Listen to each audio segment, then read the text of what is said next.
Net নিয়ে বিতর্ক চলছে দেশ জুড়ে। এরই মধ্যে বুধবার পরীক্ষার একদিন পর ইউজিসি নেট বাতিল করেছে কেন্দ্রীয় শিক্ষা মন্ত্রক। অভিযোগ উঠেছে ইউজিসি নেট পরীক্ষাতেও অনিয়ম হয়েছে। পরীক্ষা বাতিল করার দিনই কেন্দ্র জানিয়েছিল এই ঘটনা তদন্ত করবে সিবিআই। সেই তদন্তে উঠে এসেছে একাধিক বিস্ফোরক তথ্য। সূত্রের খবর, পরীক্ষার দুদিন আগে ডার্ক ওয়েবে এর প্রশ্নপত্র ফাঁস হয়েছিল। তার দাম উঠেছিল 6 থেকে 7 লক্ষ টাকা। আর এই সূত্রকে হাতিয়ার করে রাস্তায় নেমেছে কংগ্রেস সহ একাধিক বিজেপি বিরোধী দল, যার উত্তাপের তাপ লেগেছে দিল্লি থেকে কলকাতা, পাটনা থেকে কোচি।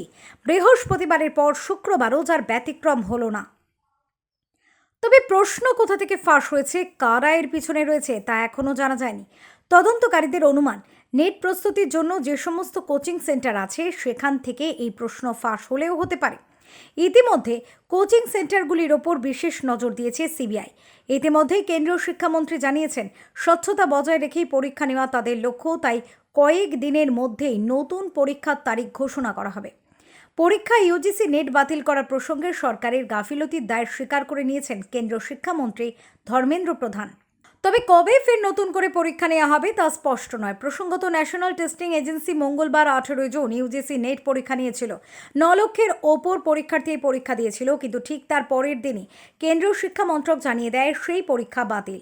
তাদের তরফে এও জানানো হয়েছিল, ইউনিভার্সিটি গ্র্যান্ট কমিশন বা ইউজিসি বুধবার ইন্ডিয়ান সাইবার ক্রাইম কোঅর্ডিনেশন সেন্টারের national cyber crime threat analytics ইউনিটের তরফে জানতে পেরেছিল ওই পরীক্ষায় কিছু অনিয়ম হয়েছে।